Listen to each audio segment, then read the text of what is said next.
Hey everybody, Kyle Goth here from GoatFilmReviews.com and the Goat Film Reviews YouTube channel. And I've got my quick reaction, my quick thoughts on the new film, All of Us Strangers. This film releases on, I believe it's December 23rd in the US, after having a pretty successful festival run. Um, I was able to catch it at a press screening earlier tonight, and I've got my thoughts on it now. I love this movie. I'll say this. It's weird because it's a movie that in a lot of ways has a number of tropes, a number of familiar plot threads, a number of things that you would maybe consider to be cliche, but it's done in such a unique way because director Andrew Haigh has a confidence with the film. The way in which he shifts the camera and edits the dream narrative of it all is so unique and different. If you don't know the plot of the film, it stars Andrew Scott. It's a guy named Adam. He is a struggling screenwriter. Remember how I said things we've seen before a lot?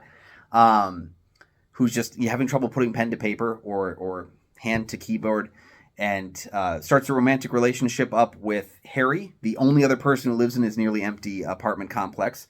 At the same time, he's also discovered that his parents are still living in his childhood home, looking exactly the way they did 30 years ago, on the day that they died. So his parents have been dead since he was 12, and yet he comes across them living in his old childhood home still.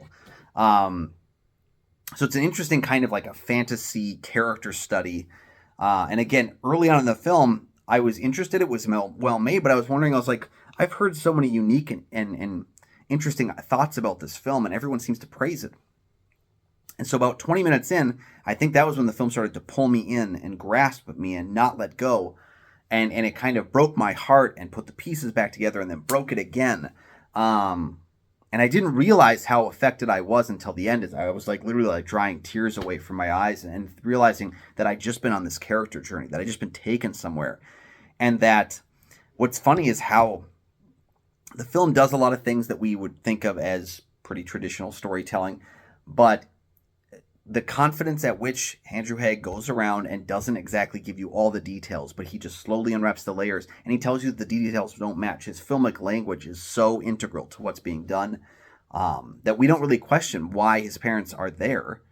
We want to know we want to know what's gonna happen, and we want to know the information that's necessary, but none of the information is necessary, except for the stuff that he's giving us to pay attention to. And never once did I start to look for issues with what he's doing, as a filmmaker. So I thought that was really impressive. He hits you with a bullet at that finale, though, where he takes some distinct turns away from what is expected in the finale, and maybe that's why that finale hits so hard, is because so much else of the film feels something we've seen before, seen in a way we've never seen it before.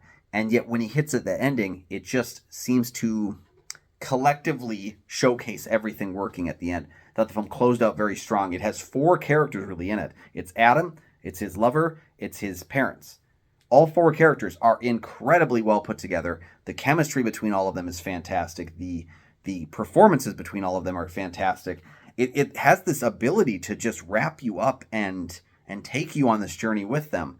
And I would sit down with any of the people in this film and have a beer with their character because I just want to know more about their lives. We spend such a amount of time in their lives. Director Andrew Haigh said that he spent a lot of time kind of delving through his own past for creating the film, because it is an adaptation of, I think it's Taichi Yamada's 1987 book Strangers, which was adapted into another film in 1988. So this is actually the second adaptation of it, and it's pretty distinctly different from what the book had in terms of how the characters are presented, but it's adapted in a way where it fits what the director is going for, and it's also the dream logic and dream narrative of it all matches what Andrew Haigh wanted to do, because he didn't want to do a ghost story, but he kind of did do a ghost story, and he kind of also made it this metaphysical journey through space and time. All in all, I didn't realize how much I love this movie until I was done watching it. And how much it just wrapped me up and enthralled me all the way through to the end. I loved this movie, and I would say it's very likely going to be in my top 10 films of the year. I would be shocked if it isn't, If it isn't, that just means we had a really damn good end of the year, because right now I don't see this film breaking out of that top 10. It's a movie that I'm going to be praising and telling everyone to go and see when it comes out in theaters. You absolutely have to take the opportunity. It comes out, like I said, I believe it's December 23rd. So go ahead and check the film out. When you do, come on back here and let me know your thoughts as well down in the comments section below. As always, you can find goatfilmreviews.com for my many written reviews. You can find Goat Film Reviews on Facebook. You can follow me personally at Almighty Goatman on Twitter, Instagram, Letterboxd, and Threads. And you can find my show, Kyle and Nick on Film, that I co-host with Nick Lodchuk from the St. Paul Filmcast. We have new episodes every single week of that show, including an extended review and discussion of All of Us Strangers that will be available on that site. So go ahead and check that out. Thank you so much for joining me, and we'll see you next time.